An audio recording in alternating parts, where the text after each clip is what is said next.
뉴스와이드가 준비한 여야 토론 배틀, 오늘은 여야 초선 의원 두 분 모시고 토론해 보겠습니다. 민주당의 오기형 의원, 국민의힘 전주혜 의원 나오셨습니다. 어서 오십시오. 예, 반갑습니다. 두 분 모두 새해 처음 뵙는 것 같은데 예, 새해 복 많이 받으십시오. 새해 복 많이 받으십시오. 네. 오늘 두 분께 먼저 그 질문을 좀 드리고 싶은데 내일 이제 정부가 거리두기 단계 조정할 거라고 합니다.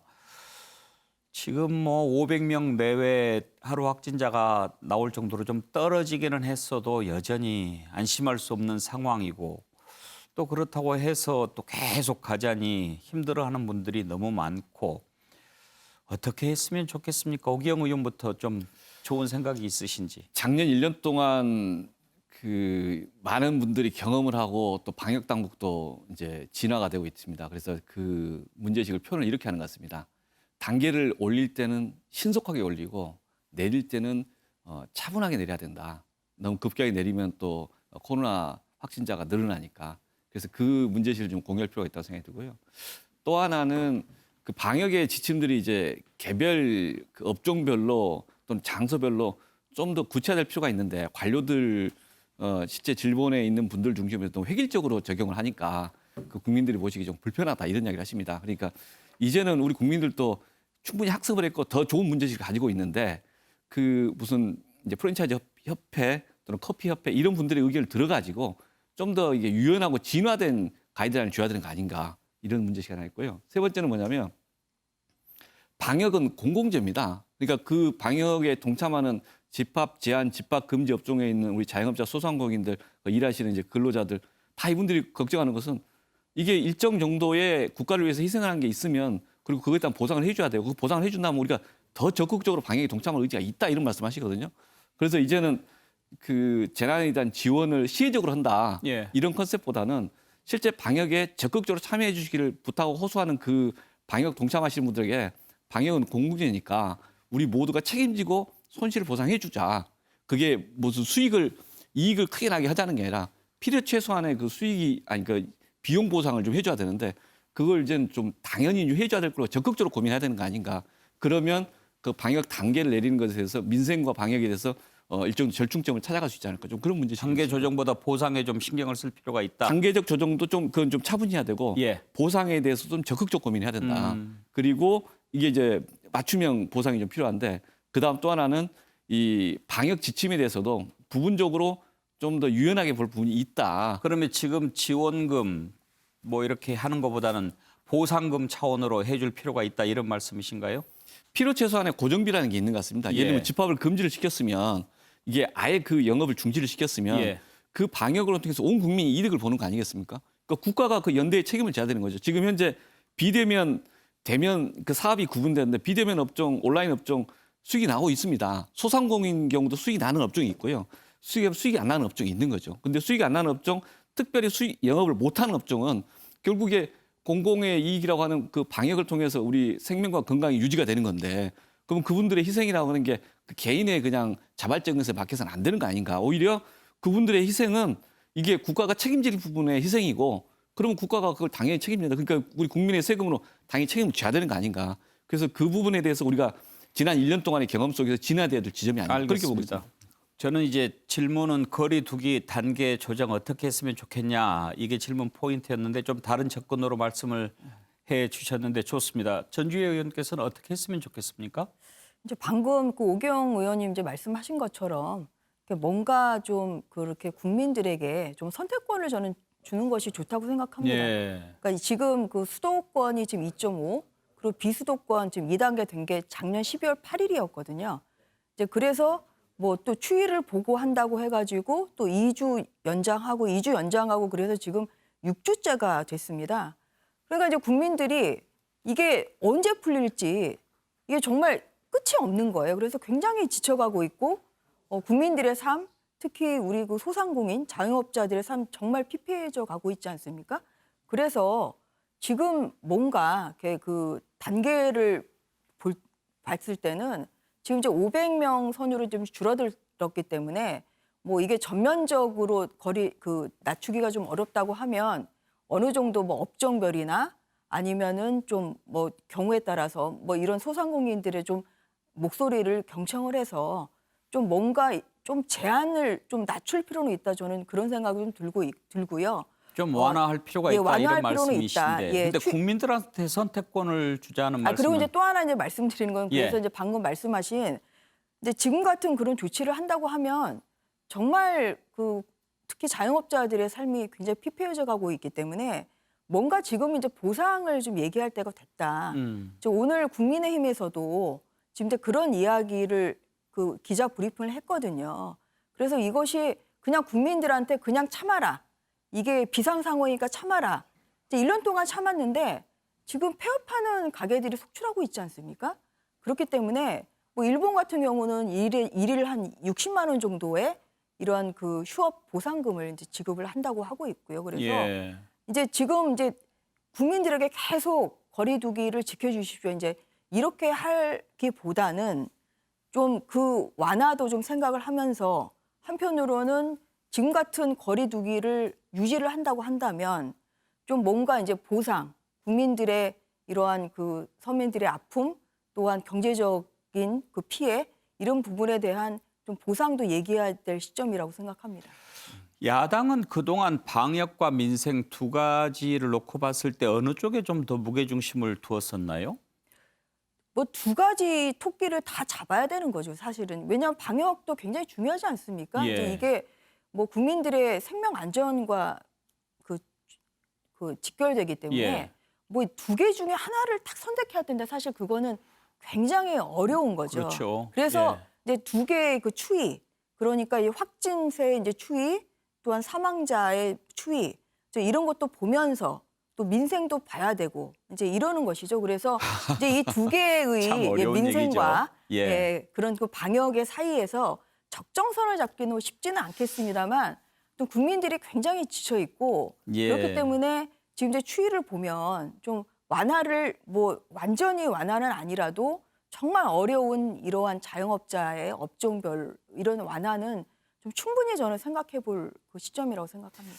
방역 당국의 고민도 그 점이 바로 고민의 지점이겠죠. 저 민생 생각해서 조금 이렇게 풀어줬다가 또 확진자가 늘어나면 야당에서는 곧바로 방역 실패했다고 공격할 거고 그런 점이 또 이게 그 힘들지 부분을 않겠어요? 예, 이게 그 지점을 좀 보면 지금 현재 이게 여야 간의 정쟁보다도 국민들께 이제 이 정부와 국가가 뭔가 이제 이 주어야 될 메시지가 한 두 개는 있다. 근데 하나는 이 코로나의 터널은 언젠가 벗어날 수 있다. 이제 이 문제식 또 이 가능성, 그 희망을 줘야 되는데 그게 방역 과정에서도 이제 사망자를 좀 진압하고 그다음에 현실적으로 많은 분들이 이게 정상 의료 시스템이 작동되게 해서 이제 치유될 수 있다. 또는 그리고 코로나 터널이 일정 시점이 되면은 백신과 치료를 통해서 극복할 수 있다. 이걸 이제 우리가 함께 그 희망을 안고 가고 실제 그 희망을 현실화시키는 게 중요하고요. 두 번째는 그 터널을 통과하는 과정에서의 특별히 희생한 사람들에 대해서 당신들만 고생하고 당신들만 그렇게 참아라라고 하는 건 아니다. 그게 우리 사회 공동체가 당신의 희생과 그 특별한 희생에 대해서 책임지고 함께 가겠다. 그러니까 최저의 생활에 대해서 또는 최소한의 고정비에 대해서 우리가 함께 부담할 필요성이 있다. 예. 그런 문제식으로 우리 국가가 책임지겠다. 그게 손실보상으로 가자. 이 정도가 지난 1년 동안에 우리 국민 모두가 고생한 그 성과 속에서 나오는 문제식이 아닌가 저는 그렇게 봅니다. 그리고 그 문제식을 갖고 연대의식을 갖고 실제 현실로 보여주어야 우리 국민들이 방역에도 성공하고 그리고 그 코로나 터널을 더 빨리 더 힘있게 통과할 수 있는 거 아닌가 그렇게 봅니다. 이제 그래서 이제 이 방역을 이제 얘기를 하다 보면 결국 이제 방역의 끝이 뭐냐? 방역의 솔루션은 이제 이것은 뭐 여러 가지 게 있습니다. 물론 우리나라에서 뭐 치료제도 이제 뭐 좀 하고 있습니다. 결국은 백신제 아니겠습니까? 그래서 이제 그런 것도 좀 그 뭐 이번에 그 지난 금요일에 대정부 질문에서도 이제 뭐 여야 의원들이 이제 물어봤습니다만 그런 부분이 좀 국민들에게 좀 조금 좀 소상하게 좀 알려줬으면 좋겠다는 생각이 들어요. 예. 그러니까 언제쯤 우리가 이 터널의 끝을 좀 끝이 보여야 좀 참아달라고 할 때 그래도 희망을 가지고 참을 수 있는 거 아니겠습니까? 근데 지금 이제 백신 계약은 했다고는 하는데 언제부터 이제 접종이 가능한지 이제 이런 부분이 굉장히 뭐 아주 그 뭐 구체적인 것이 나온 것이 없기 때문에 좀 뭐 정부에서도 물론 뭐 노력은 하고 있습니다만 좀 이제 그런 정보에 대해서 좀 국민들에게 좀 알려주고 또 백신 그리고 치료제 뭐 이런 확보에 대해서 좀 더 국민들을 좀 위해서 좀 더 빨리 확보를 해줬으면 좋겠다. 맞는 이런 지적이시고요. 말씀을 드리는 잠깐만요. 이 것이죠. 부분에 백신에 제가 대해서, 조금 예. 중간에 저도 그때 대정부 질문하는 것을 봤는데요. 네. 정세균 총리가 그렇게 답변하지 않았습니까? 어느 나라에서 그런 정보를 다 가르쳐 주느냐. 이것은 그 보안 사항이다. 그런 얘기를 하셨는데 정부가 이렇게 차질 없이 준비하고 있다. 그리고 우리가 먼저 탈출할 수도 있다. 이렇게 얘기했는데 국민의힘에서 그렇게 믿을 수가 없다는 입장입니까? 그렇게 믿어주면 안 됩니까? 좀 더 구체적으로 좀 알려주는 것이 좋지 않겠습니까? 예. 그러니까 지금 이제 그 뭐 계약을 했다고 하는데 뭐 계약서를 불러달라는 건 아니잖아요. 그런 것이 이제 언제쯤 뭐 물량이 어느 정도 오고 그때 이제 그 정세균 총리는 어느 나라가 알려주겠냐고 하지만 다른 나라들은 알려주는 나라들이 있어요. 아, 그래요? 아니요. 그래서 이제 미국 같은 초점이 경우 가격인데 그래서 예. 가격은 아니고 예. 물량은 공개했고. 그러니까 이제 예. 그래서 이제 그런 것이 뭐 계약서 내용을 이제 보자는 건 아니지 않습니까? 이제 그래서 이런 이제 뭐 구체적으로 좀 언제 그러니까 그래서 이제 국민들은 진짜 정식 계약이 된 건지 아닌지 사실 이제 그런 부분도 뭐 계약서도 지금 뭐 공개가 안 된다고 하고 아니요, 그냥 좀- 정부를 이제 믿어라 이제 이런 예, 얘기를 오기영 하셨기 의원 얘기 때문에 들어봅시다. 예. 예. 그래서 이제 제 말이 이제 좀 중요해가지고 그래서 좀 그런 부분에 있어서 좀 더 구체적으로 뭐 책임지는 모습을 보이는 거는 좋지 않겠습니까? 예. 국민들이 뭐 아주 뭐 정보 국가의 뭐 기밀 사항을 뭐 그걸 공개하라는 건 아니고요. 국민들이 이제 결국은 뭐 백신, 치료제 뭐 이런 것이 결국은 이 코로나 19의 결국은 종착점 그리고 우리가 희망을 볼 수 있는 것이기 때문에 이제 그런 부분에 있어서 너무 이제 그 좀 조금 더 진행 상황을 알려주는 좀 더 세심함은 자세히 알려줄 필요가 있다. 필요하다. 이런 배려는 필요하다. 이제 이런 말씀을 드리는 것이죠. 예. 그 정보 공개를 해야 된다는 그 문제 제기는 저 정당하다고 생각합니다. 야당이 당연히 그런 문제 제기 하셔야 되고요. 예. 여당도 오히려 해야 되는 이야기라고 생각하고 두 번째는 그 정보 공개하는 부분에서 계약서 내용을 다 공개를 정세균 총리도 하시고 싶은 생각이 있는데 다만 이제 비밀 유지 협약이 있기 때문에 어쩔 수 없이 못 한다. 그걸 공개함으로써 이게 공급이 중단되거나 이런 논쟁이 벌어진 것 자체가 국민들에게 피해가 더 크기 때문에 그게 안타깝다라는 이야기를 그 대정부 질문관에 답변을 했던 예. 거고요. 그다음 물량에 대해서는 이미 공개를 다 하고 있습니다. 지금 한 5천만 이상의 그 도수가 이제 확보가 된 상태고 그 언제부터 백신 이제 실제 접종이 가능하냐 그 시점을 지금 2월 하순경으로 대략 이야기를 하고 있고요. 그다음 이제 그 다른 나라도 마찬가지지만은 현재 백신을 빨리 접종하는 게 좋으냐 늦게 접종하는 게 좋으냐 가급적 빨리 해야 되는데 안정성에 대해서 정부가 책임을 지고 검증을 하면서 해야 된다. 그래서 그 점들을 계속 그 상호 비교하면서 다른 나라의 사례를 보면서 하고 있다라는 말씀을 드리고 있는 겁니다. 그리고 지금 현재 넣은 그 안들이 오고 가는 것들은 이제 지금 행안부를 중심으로 해서 백신의 우선 접종 순위를 어떻게 할 거냐. 그 안들도 지금 초안으로 나와서 질본 중심으로 이야기를 하고 있습니다. 예. 그런데 지금 어찌됐든 이 내용에 대해서는 뭐 쉬쉬하고 비밀리에 의해서 결정에 통지하는 것보다 우리 의원님들 말씀하신 것처럼 같이 충분하게 공개하고 수시로 투명하게 해야 된다. 이 지점에서 맞다고 생각합니다. 네. 예. 자, 조금 더 짧게 핵심적으로 토론합시다. 자, 그러면 아까 보상 얘기도 하셨는데 재난지원금 4차 재난지원금 얘기해 보죠. 지금 이제 전 국민을 대상으로 지급하는 게 좋을지 아니면 지난번처럼 2, 3차처럼 선별 지원하는 게 좋을지 이 부분을 놓고 정부 여당 내에서도 이런저런 의견이 있는 것 같은데 먼저 전 의원께서는 어떤 입장이십니까? 저는 선택과 집중이 필요하다고 생각합니다. 그러니까 정말 이거 근데 오늘 그 서울시 뭐 시민들 또 61%는 전 국민 지원을 또 환영한다. 예. 뭐 그건 이제 그 받는 사람 입장에서는 충분히 그렇게 얘기할 수는 있겠지만요.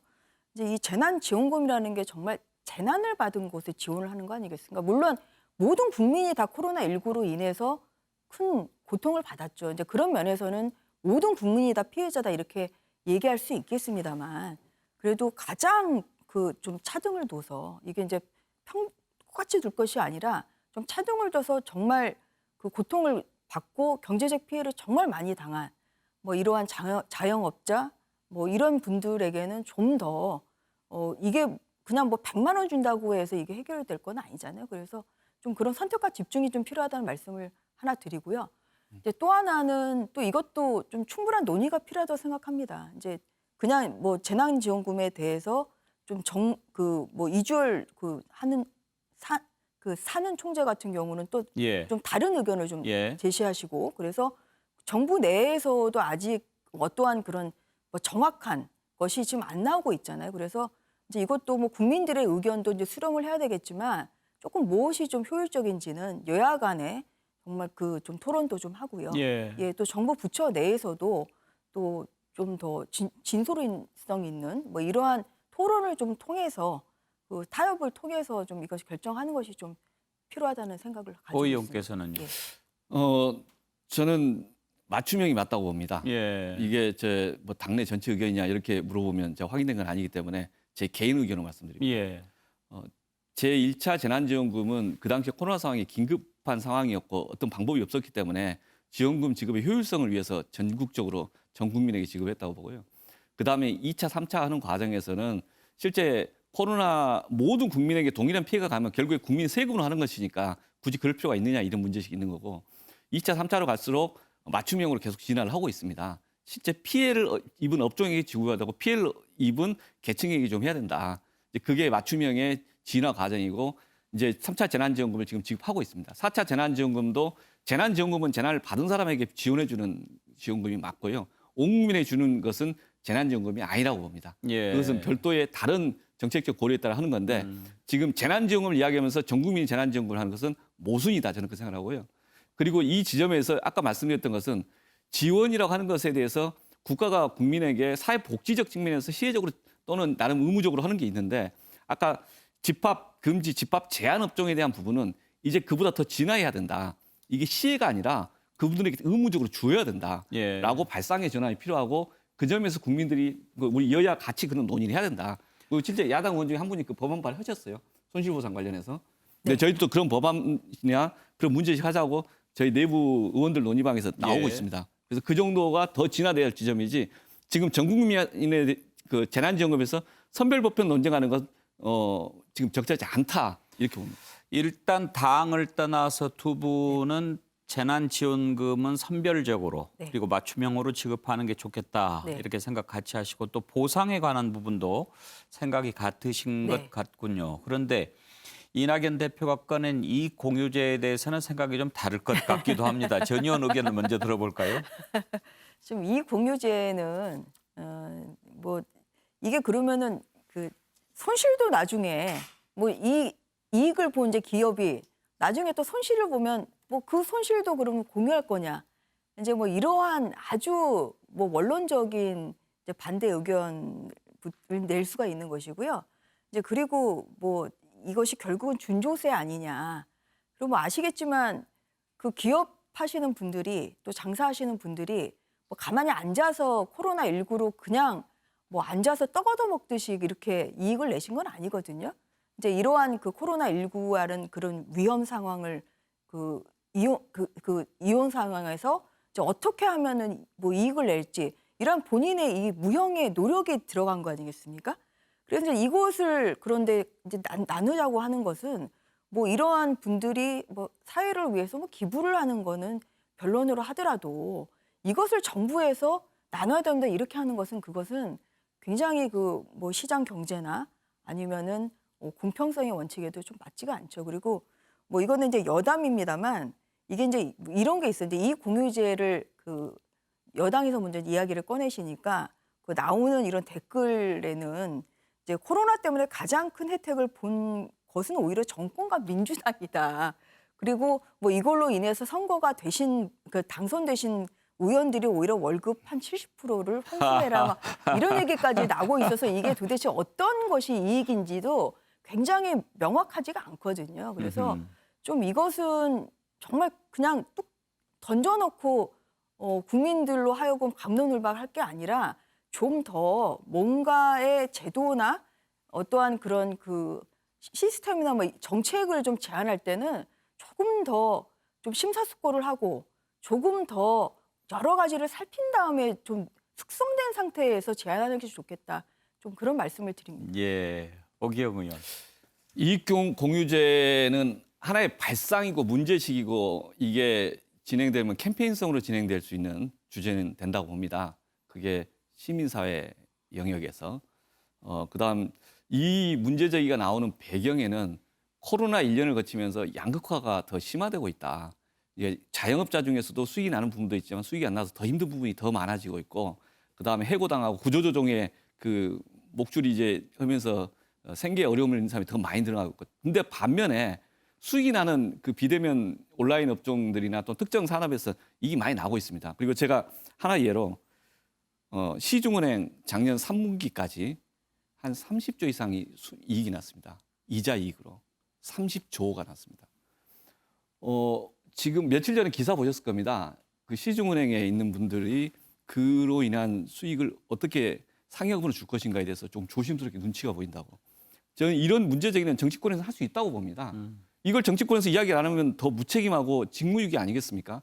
그러니까 지금 현재 그분들이 기업의 논리에 따라서 수익을 나누고 하는 것은 그분들의 권한이고 권리이기도 합니다. 그러나 지금 우리 사회가 양극화되면서 서로가 나몰라라 하면은 이게 우리 공동체가 유지될 수가 없는 것이고, 아까 집합 제한, 집합 금지하는 많은 그분들에게 그건 당신들의 어려움인 거고 나 몰라. 하지만 우리는 이익 났으니까 그 이득 나눠서 우리끼리 좀 상여금 잔치하겠다. 이렇게 접근하신다면 우리 사회가 붕괴되는 겁니다. 우리가 그것을 원하는 사회, 그걸 위해 정치하는 게 아닙니다. 그러니까 이 공유제란 말 자체의 그 제도가 어떻게 진화될까 그건 잘 모르겠습니다. 그게 적절한지 제도로 진화되는지. 하지만 이 문제제기 자체가 있는 것이다. 우리 사회 속에서. 그리고 그 부분에서 특히 기업들이 수익을 받는 기업들은 자신의 노력에 수익 받는 게 있는 거죠, 기본적으로. 하지만 그 경제적 환경의 조건이라는 게 우리 사회가 있는 것이고 그 속에서 자기들이 존재하는 거니까 그 속에 대한 사회적 책임을 위해서 CSR 활동하지 않습니까? 예. 그러면 그 부분에 대해서 적극적으로 고민해보자. 우리 사회에게 화두를 던진 것으로 이해해 주셨으면 좋겠다. 예. 근데 저는 이제 그 국민들이 이제 받아들이는 거는 이게 이제 이익 공유 아니에요? 그러니까 공유라는 건 결국은 뭐 사회적인 컨센서스가 좀 있어야 된다는 얘기죠. 그렇죠. 근데 이제 그거를 뭐 그냥 여당에 던지고 뭐 이러니까 이게 도대체 이게 왜 정치가 경제에 그 개입을 해가지고 이런 이제 공유를 얘기를 하냐, 이제 이런 부분에 있어서 굉장히 경계하는 뭐 이러한 좀 목소리가 나올 수밖에 좀 없는 것이고요. 예. 항상 이렇게 뭐 분위기가 좀 사회적 공감대가 있어야 되는 거 아니겠습니까? 그런데 이 정치권이 나서서 이렇게 하자. 이것은 아무리 좋은 목적을 가진다고 하더라도 예. 정치 논리로밖에 국민들에게는 안 와닿는 거예요. 이제 그런 면에서 좀 예. 이익 공유제라는 좀 이러한 그 정책 그 제안은 좀 섣부르게 좀 된 거 아니냐. 어떻게 보면 저 국민을 봉으로 한다 이런 생각 가질 수 있거든요. 그래서 조금 이 부분에 있어서는 좀 앞으로 좀 신중하게 앞으로 좀 정책 제안을 했으면 좋겠다. 이제 이런 예. 말씀을 드립니다. 민주당도 이 공유제 뭐 이렇게 강제성보다는 좀 자발성을 더 강조하는 것 같기는 하더군요. 발상 자체가 이게 강제할 수 있는 제도가 아닙니다. 예. 기본적으로 국민들이 특히 우리 이 코로나 시기에서 나름대로 이제 이익을 얻었던 기업들이 함께 고민해보자는 화두로 이렇게 받아주셨으면 좋겠습니다. 예. 예. 사실 뭐 이 공유제 그 취지는 어려운 사람들을 좀 생각하자라고 하는 건데 그 부분 접근하는 데 있어서는 좀 의견 차이가 있을 것 같습니다. 한 가지만 더 주제 다뤄보고 마치죠. 이제 어제 박근혜 전 대통령 대법원 최종 판결이 내려지지 않았습니까? 사면 요건을 갖추게 됐는데 이낙연 대표가 새 벽두에 사면론을 꺼내면서 지금 이낙연 대표 지지율이 많이 떨어진 것도 아마 그 사면론 얘기 꺼낸 거하고 무관하지 않아 보이긴 합니다. 지금 국민들도 여론조사 보면 물론 이제 확정 판결 전에 나온 겁니다만 반대하는 의견이 더 높기는 합니다.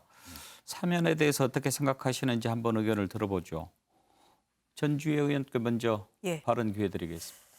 이제 그 뭐 저희 당의 뭐 공식적인 뭐 입장이 나온 건 아니고요. 예, 국민의힘에서는 그 그냥 개별 의원님들이 뭐 사면해야 된다 이렇게 촉구하는 말씀을 좀 하십니다만 뭐 이것도 제 사견입니다만 저도 뭐 언젠가는 이제 사면이 돼야 된다고 생각하지만 좀 지금은 좀 시기적으로는 적절하지 않다. 예, 이런 의견을 가지고 있습니다. 앞서 말씀하신 대로 이 사면을 꺼낸 것은 1월 1일에 그 이낙연 대표가 꺼내셨죠. 그런데 이제 이게 그러면 이게 그 그 항상 시점과 의도가 이제 중요한 거 아니겠습니까? 근데 이제 이게 그 1월 1일에 이렇게 본인이 화두로 이제 꺼내셨는데 이것이 결국은 좀 보궐선거와 좀 연관이 있는 거 아니냐. 이제 이러한 좀 저희가 보인다. 사실 예. 이런 부분들이 좀 있는 거예요.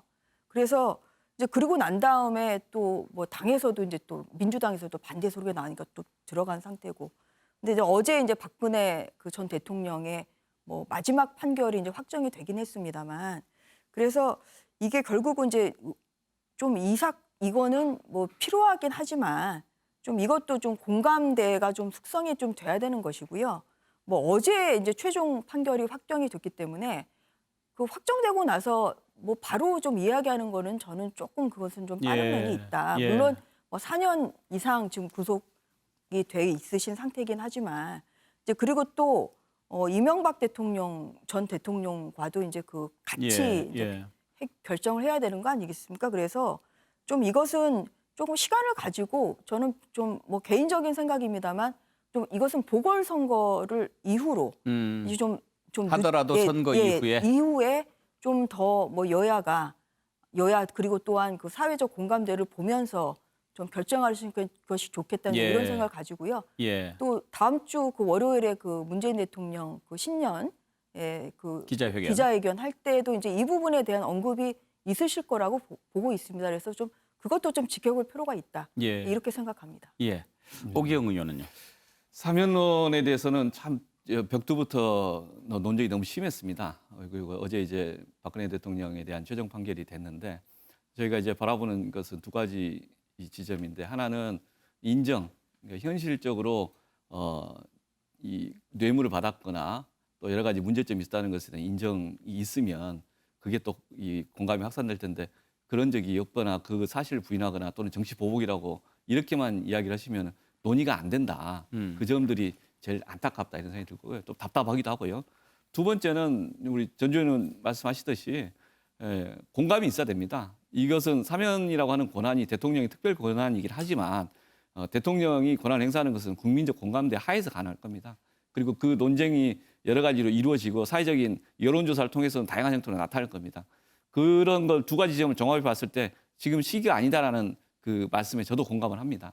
그리고 그 시점이 언제일 것인가에 대해서 지금 섣불리 이야기할 단계도 아니다라고 봅니다. 이건 국민들이 함께 충분히 숙성돼서 이해했을 때 그때 행사할 수도 있고 안 할 수도 있는 거라고 봅니다. 예. 그래서 지금은 이 문제를 논쟁을 할 주제는 아니다 이렇게 저 봅니다. 이제 아까 이제 보니까 화면에 최순실 예. 씨도 이제 그 나오고 그러는데 이제 이게 이제 간단치가 않다는 생각이 드는 게요. 이제 이 두 분만 사면을 이제 하는 게 아니라, 그러니까 물론 이렇게 사면은 이제 두 분이 뭐 중심적인 이제 대상이 됩니다만, 이제 그러면 이제 공범들이 있잖아요. 그리고 또 뭐 박 전 대통령 같은 경우도 이제 또 뇌물 같은 경우는 이재용 부회장 지금 아직도 2심 재판 중이고요. 그러면 이게 받은 사람은 그럼 사면이 되는데 준 사람은 어떻게 해야 됩니까? 이런 것까지 하다 보면은 예. 이게 굉장히 뭐 누구는 그러면 사면이고 누구는 아니냐.